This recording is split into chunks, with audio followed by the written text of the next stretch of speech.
Welcome student.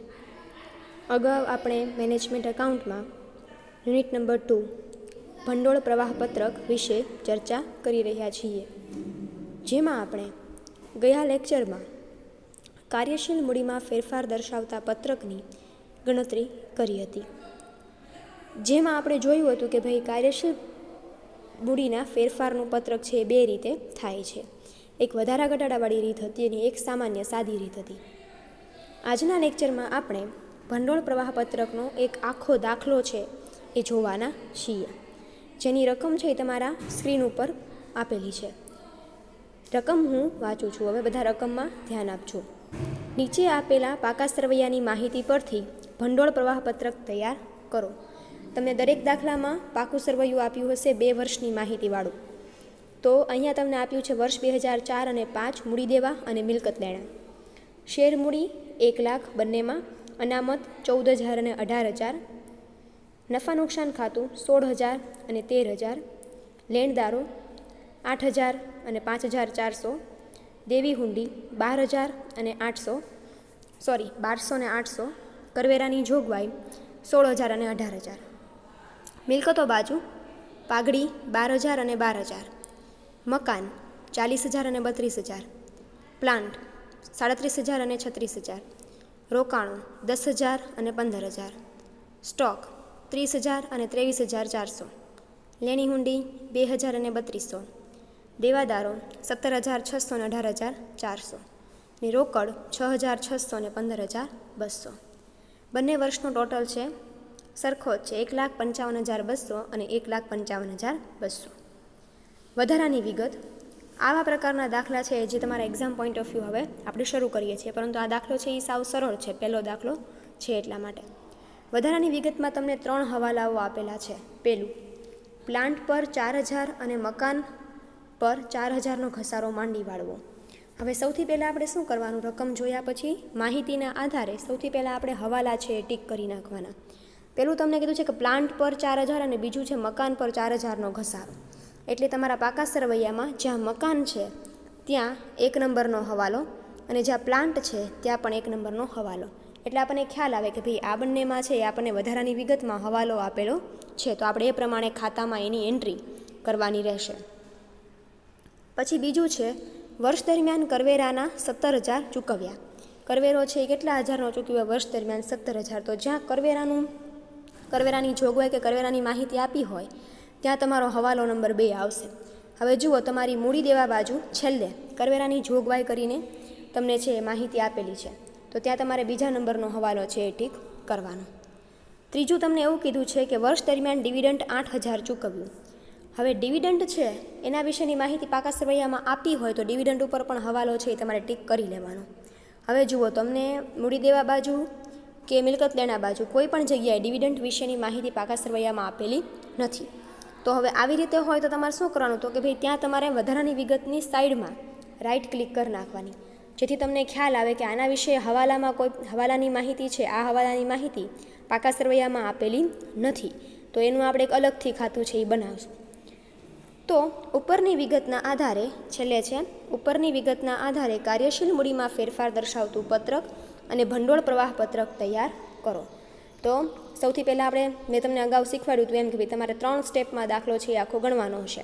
પહેલું તમારે કાર્યશીલ મૂડીમાં ફેરફાર દર્શાવતું પત્રક, અને બીજું તમારે ભંડોળ પ્રવાહ, બીજું છે તમારે હવાલા પ્રમાણે જે તે ખાતા આવતા હોય એ ખાતા દોરવાના રહેશે, અને ત્રીજું તમારે શું કરવાનું, તો કે ભાઈ તેના આધારે તમારે ભંડોળ પ્રવાહ પત્રક તૈયાર કરવાનું.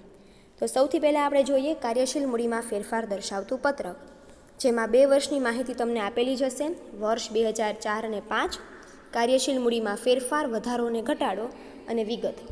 સૌથી પહેલાં આપણે લઈશું ચાલુ મિલકતો. તો પાકા સરવૈયામાં આપણે જોઈ લઈએ કઈ કઈ ચાલુ મિલકતો છે. તો જુઓ, પાકા સરવૈયામાં સ્ટોક, લેણી હુંડી, દેવાદાર અને રોકડ, આ 4 છે એ તમારી શું છે? ચાલુ મિલકતો છે. જે તે રકમ જે તે વર્ષની આપેલી છે વર્ષ 2004 અને 5ની, એ આપણે એ જ રીતે એઝ ઇટ ઇઝ છે એ કાર્યશીલ મૂડીના ફેરફાર દર્શાવતા પત્રકમાં લખી લેવાની રહેશે. તો હવે અહીંયા આપણે જોઈએ, સ્ટોક છે એ 30,000 છે અને 23,400 છે. વર્ષ 2004માં કેટલો છે? 30,000 છે, અને વર્ષ 2005માં શું છે? 23,400. એટલે કે વર્ષ 2004 કરતાં 5માં શું થાય છે? ઘટાડો થાય છે. 30,000માંથી 23,400 એટલે 6,600નો ઘટાડો, એટલે ઘટાડા બાજુ ઘટાડો આવશે. મિલકતો હોય તો ઘટાડા બાજુ ઘટાડો લખવાનો, દેવા હોય તો ઘટાડા હોયને વધારો લખવાનો, વધારા બાજુ હોય તો ઘટાડા બાજુ રકમ આવશે. લેણી હુંડી. લેણી હુંડી છે એ 2000 અને 3200 છે. તો 2000 વર્ષ 2004માં હતી, 3200 2005માં થઈ, તો કેટલાનો વધારો થયો? 1200નો. દેવાદારો 17,600 ને 18,400 એટલે કે 800નો વધારો થયો છે માત્ર. બરાબર, તો વધારા બાજુ વધારો. અને તેવી જ રીતે રોકડ 6,600 છે ને 15,200 છે, તો વધારો થયો છે. કેટલાનો વધારો થયો છે? 8,600નો, એટલે વધારા બાજુ. હવે સામાન્ય રીતે આપણે કુલ મિલકતોનો સરવાળો, કુલ ચાલુ મિલકતોનો સરવાળો એ કરીને લખી નાખશું. એટલે કે વર્ષ 2004નો 30,000, 2000, 17,600 ને 66,600નો સરવાળો કરશો એટલે 56,200 આવશે. બરાબર. અને એવી જ રીતે વર્ષ 2005માં 23,400, 3,200, 8,400 અને 15,200નો સરવાળો કરશો એટલે આવશે 60,200. બરાબર. હવે આપણે જોઈએ ચાલુ દેવાઓ. પાકા સરવૈયામાં તમારી કઈ કઈ મિલકતો છે એ ચાલુ દેવાઓ છે? તો 2. એક વસ્તુ હંમેશા ખાસ યાદ રાખવાની કે ભાઈ જેમાં તમે હવાલો ટીક કર્યો હોય, જેમ કે કરવેરાની જોગવાઈ છે તો એના ઉપર હવાલો છે, તો એને તમારે હવે ચાલુ મિલકતોમાં ચાલુ દેવાઓમાં લેવાની રહેશે નહીં. જેના ઉપર તમારો હવાલો હોય એ હવાલાવાળી વિગતને તમારે ચાલુ દેવામાં કે ચાલુ મિલકતમાં ગણવાની રહેશે નહીં. માત્ર જેના પર હવાલો ન હોય એવી જ માહિતીને તમારે શેમાં લેવાની? કાર્યશીલ મૂડીમાં ફેરફાર દર્શાવતા પત્રકમાં ચાલુ દેવામાં કે ચાલુ મિલકતોમાં લેવાની. તો અહીંયા લેણદારો અને દેવી હુંડી, આ 2 માહિતી છે એ તમારી ચાલુ દેવાના બાજુ આવશે. એટલે 8,000 અને 5,400 અને 12,000 અને 800. તો ચાલુ દેવાઓમાં લેણદારો અને દેવી હુંડી 8,000 અને 5,400. હવે અહીંયા થાય છે ઘટાડો, પણ આપણે લખવાનું છે કઈ બાજુ? ઓપોઝિટ સાઈડ, વધારા બાજુ લખશું. બરાબર. અને સેમ એ જ રીતે દેવી હુંડીમાં વર્ષ 2004માં 1200 છે ને 800 છે, થાય છે ઘટાડો, પણ દેવા મિલકતો નહીં પણ દેવું હોવાથી આપણે એને લખશું કઈ બાજુ? વધારો થાય છે. બરાબર. તો એને લખશું આપણે કઈ બાજુ? ઘટાડો થાય છે એટલે આપણે લખશું એને વધારા બાજુ. એવી જ રીતે એઝ ઇટ ઇઝ તમારે સરવાળો કરવાનો છે મિલકતોનો. બરાબર. તો મિલકતોનો વર્ષ 2004નો કુલ દેવાનો વર્ષ 2004નો સરવાળો આવે છે 9,200 અને વર્ષ 2005નો દેવાનો સરવાળો આવે છે 6,200. હવે કાર્યશીલ મૂડીમાં ફેરફાર દર્શાવતું પત્રક હોય તો કાર્યશીલ મૂડીમાં ફેરફાર દર્શાવતા પત્રકમાં કાર્યશીલ મૂડી બરાબર શું આવે? A - B.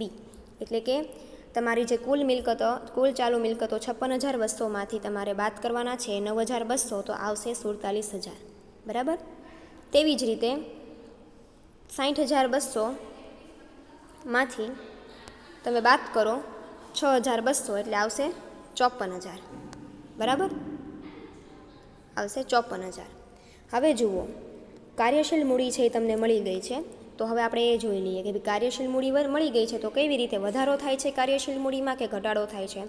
તો વર્ષ 2004માં કાર્યશીલ મૂડી છે એ 47,000 હતી અને વર્ષ 2008માં એ 54,000 થઈ. એટલે શું થયું? કાર્યશીલ મૂડીમાં વધારો થયો. બરાબર. જો કદાચ એવું હોત કે વર્ષ 2005માં 47 આવ્યા હોત અને વર્ષ 2004માં 54,000 આવ્યા હોત તો તમે શું કહેત કે ભાઈ તો કાર્યશીલ મૂડીમાં ઘટાડો થયો.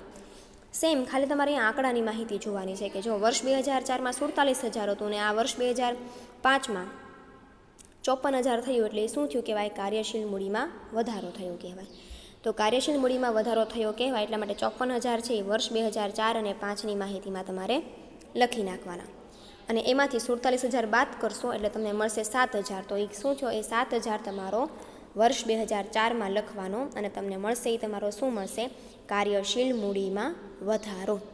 બરાબર.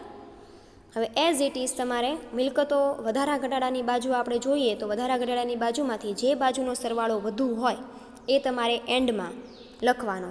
એટલે અહીંયા છે એ વધારા બાજુનો સરવાળો છે એ વધુ છે. 12,000 + 800 + 8,600 + 2,600 + 400 કરશો એટલે તમારે આવશે 23,600. એ 23,600માંથી તમે ઘટાડાના 6,600 બાદ કરશો એટલે જે તફાવત આવશે એ કેટલો આવશે? તમારો 7,000 તફાવત છે એ ઘટાડા બાજુ આવશે.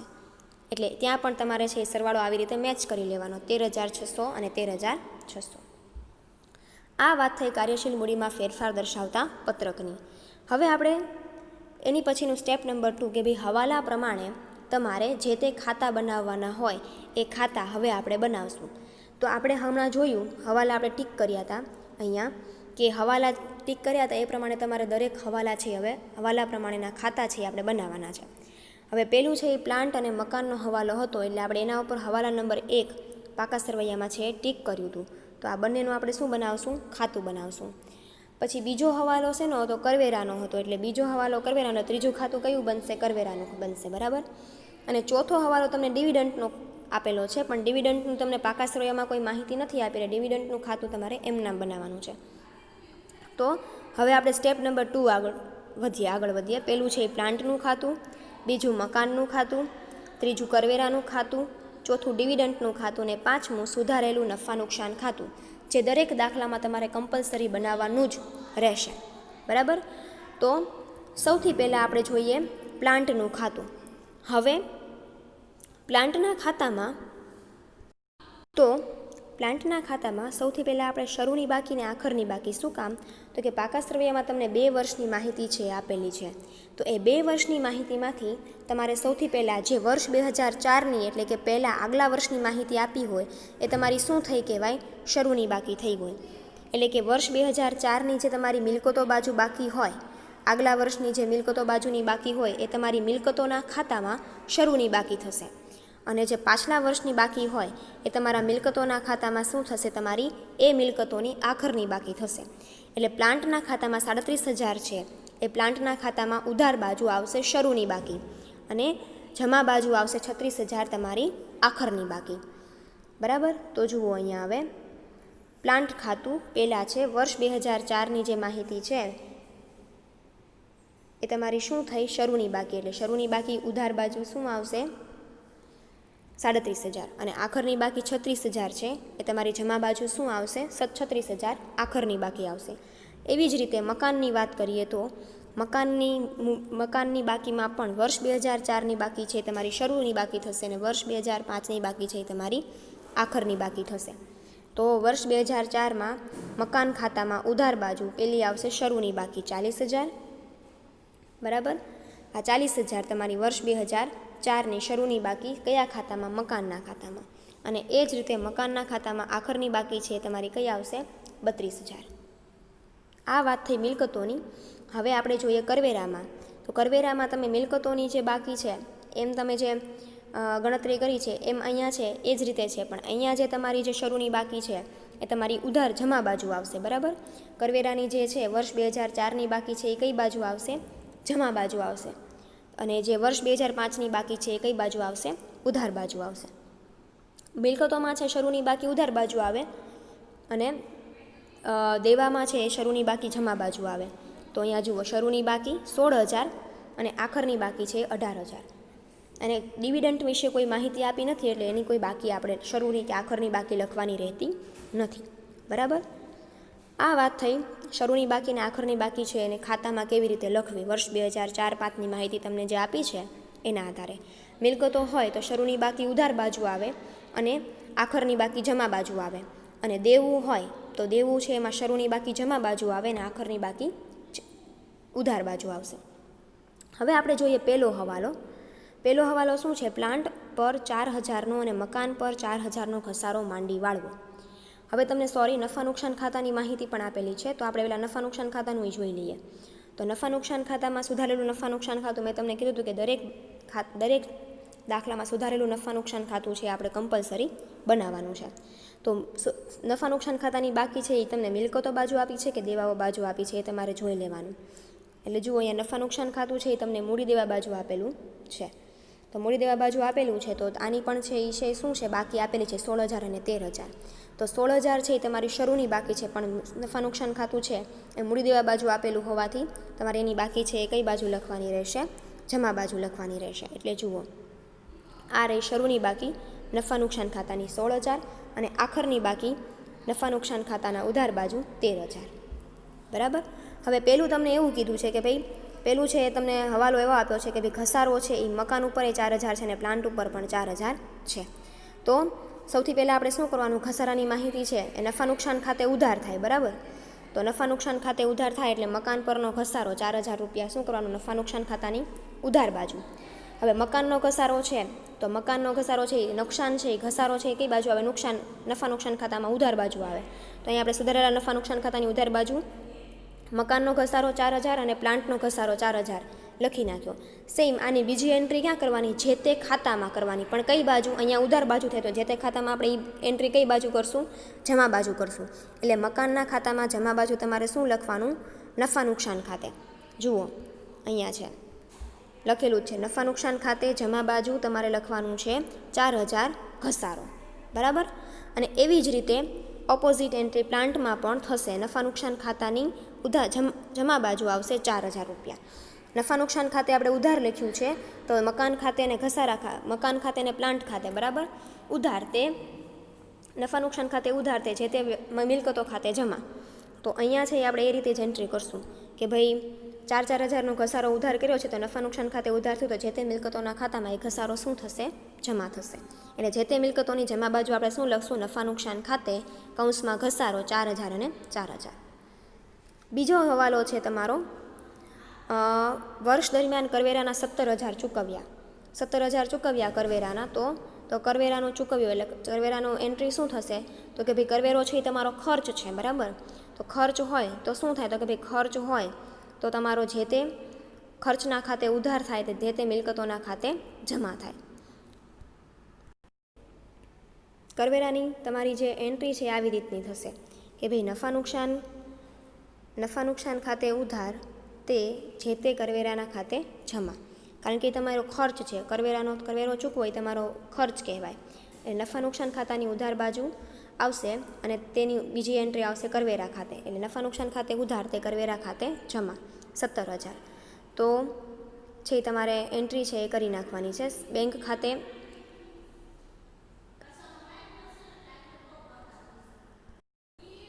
તમે કરવેરાના પૈસા ચૂકવો છો એટલે તમારા ધંધામાંથી રોકડ જશે. બરાબર. તો તમારે શું કરવાની? કરવેરાની એન્ટ્રી આવશે કરવેરા ખાતે ઉધાર તે રોકડ ખાતે જમા કે બેંક ખાતે જમા. કરવેરા ખાતે ઉધાર તે બેંક ખાતે જમા. કારણ કે રોકડ તમારા ધંધામાંથી શું થાય છે? જાય છે. એટલે કરવેરા ખાતે ઉધાર તે બેંક ખાતે જમા. તો બેંક ખાતે જમા થાય કરવેરા ખાતે ઉધાર હોય તો અહીંયા આપણે શું લખશું? કરવેરાના ખાતામાં ઉધાર બાજુએ શું લખવાનું? બેંક ખાતે 17000 રૂપિયા. બરાબર. અને એવી જ રીતે ડિવિડન્ટની વાત કરીએ છીએ કે ડિવિડન્ટ છે તમે 8000 ચૂકવ્યું છે તો કરવેરાની જેમ ડિવિડન્ટ એ તમારો ખર્ચ છે. તમે ડિવિડન્ટ છે એ શેર હોલ્ડરને ચૂકવો છો એમાં પણ એવી રીતે જ થશે કે ડિવિડન્ટ ખાતે ઉધાર તે બેંક ખાતે જમા. એટલે ડિવિડન્ટના ઉધાર બાજુ તમારે શું લખવાનું રહેશે? બેંક ખાતે લખવાનું રહેશે. ચૂકવ્યા કેટલા? 8000 રૂપિયા. તો આ થઈ દરેક હવાલાની એન્ટ્રી. બરાબર. હવે તમારે શું કરવાનું? તો કે ભાઈ હવાલાની એન્ટ્રી કર્યા પછી તમારે દરેક દાખલાનું છે દરેક ખાતા છે તમારે શું કરી નાખવાના? બંધ કરી દેવાના.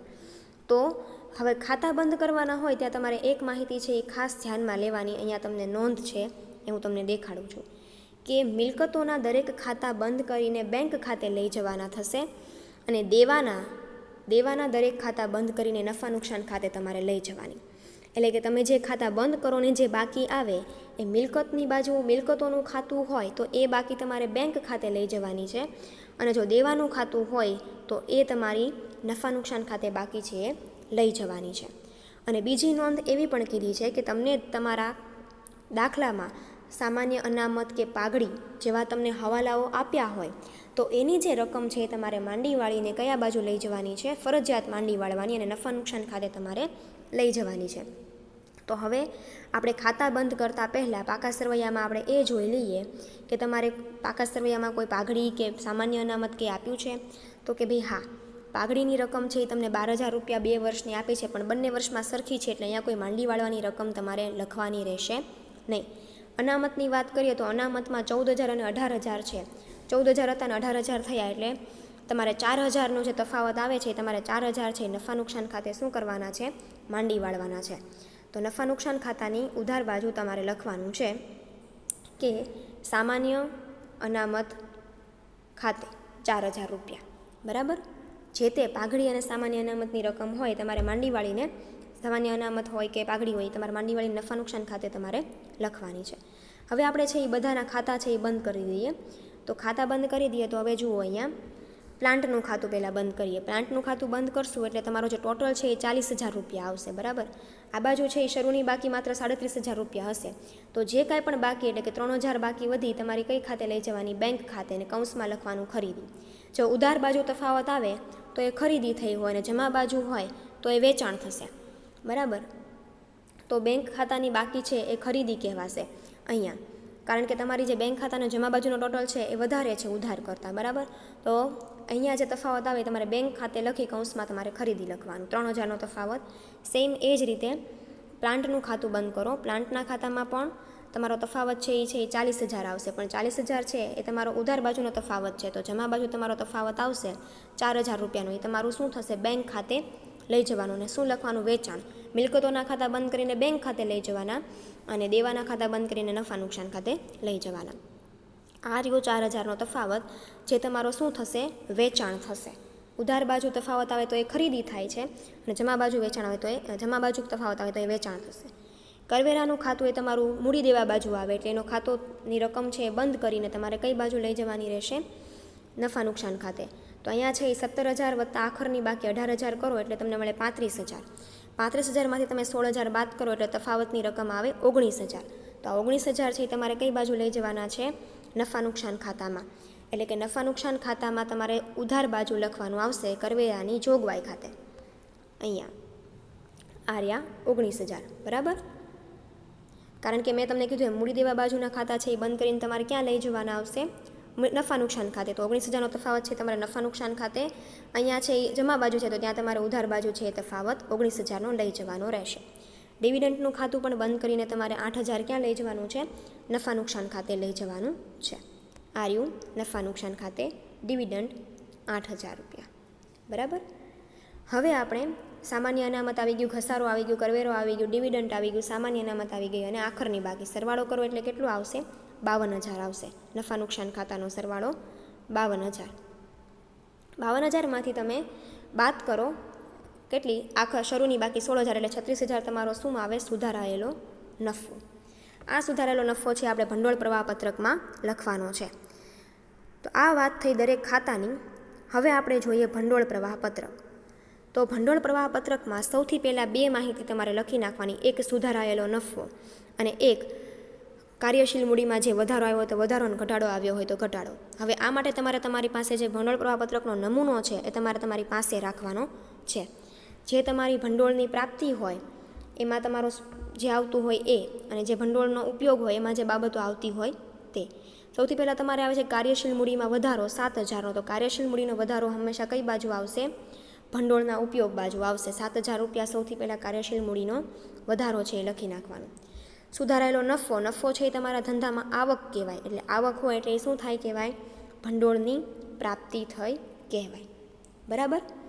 હવે તમારે જેટલી મિલકતો હોય એમાં જોવાનું છે કે જો તમારી મિલકતોમાં ખરીદી હોય તો તમારા ભંડોળનો ઉપયોગ થશે, અને જો મિલકતોમાં વેચાણ થતું હોય તો એ તમારો શું થશે? મિલકતોની આવક થશે, કે રોકડની આવક થશે. તો અહીંયા ખાસ આપણે જોયું હતું કે બેંક ખાતું બંધ કરીને આપણને 4,000નો તફાવત મળ્યો, તો એ બેંક ખાતે આપણે વેચાણમાં લખ્યું હતું. એટલે એ તમારું શું થયું કહેવાય? મકાનનું વેચાણ. તો મકાનનું વેચાણ તમારા માટે ભંડોળની આવક થાય, એટલા માટે એ તમારી ભંડોળની પ્રાપ્તિ બાજુ આવશે. પછી બેંક ખાતું જ્યાં જ્યાં ઉધાર થયું હોય તમારા ભંડોળનો ઉપયોગ થશે.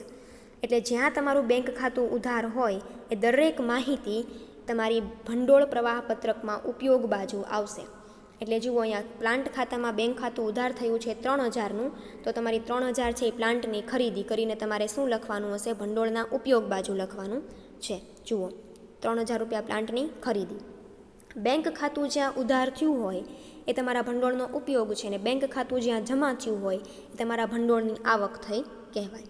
હવે બીજું તમારું બેંક ખાતું છે એ ક્યાં ઉધાર થયું છે?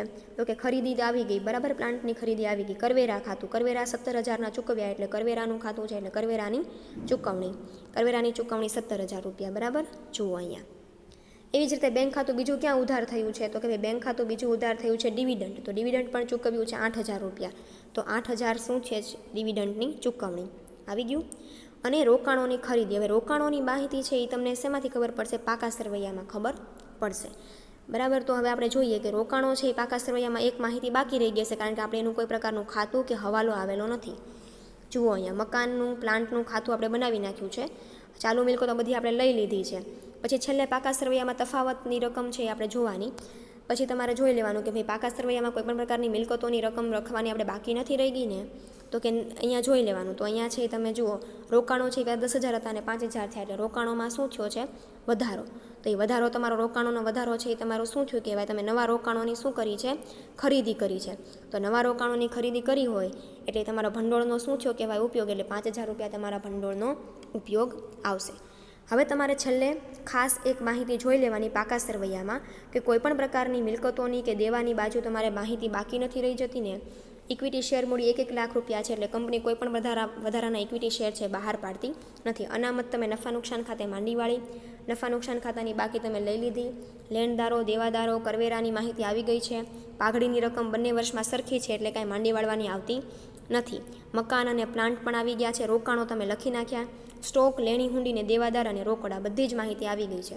હવે તમારે લાસ્ટમાં શું કરવાનું? ભંડોળ પ્રવાહપત્રકનો સરવાળો કરવાનો, અને બંને બાજુનો સરવાળો છે એ તમારો સરખો આવવો જોઈએ. 36,000 વત્તા 4,000 40,000, બરાબર. અને તેવી જ રીતે કાર્યશીલ મૂડીના 7,000 વત્તા 30,000 વત્તા 17,000 વત્તા 8,000 વત્તા 5,000, એટલે તમારો સરવાળો આવશે 40,000. જો આ બંને બાજુનો સરવાળો તમારા દાખલામાં સાચો આવે તો તમારો ભંડોળ પ્રવાહપત્રકનો દાખલો છે એ સાચો કહેવાય. તો આજના દાખલામાં આપણે ખાસ ભંડોળ પ્રવાહપત્રકમાં એક માહિતી તમારે જ્યારે ભંડોળ પ્રવાહપત્રક બનાવતા હો ત્યારે એક માહિતી ખાસ યાદ રાખવાની કે બેંક ખાતું જ્યાં જ્યાં તમારું ઉધાર થયું હોય એ તમારા ભંડોળનો ઉપયોગ કહેવાય, અને બેંક ખાતું જ્યાં જ્યાં જમા થયું હોય એ તમારા ભંડોળની આવક કહેવાય. બરાબર. તો આજના લેક્ચરમાં આપણે એક દાખલો છે એ જોયો છે. નેક્સ્ટ લેક્ચરમાં આપણે બીજો દાખલા ઉપર જશું. Thank you.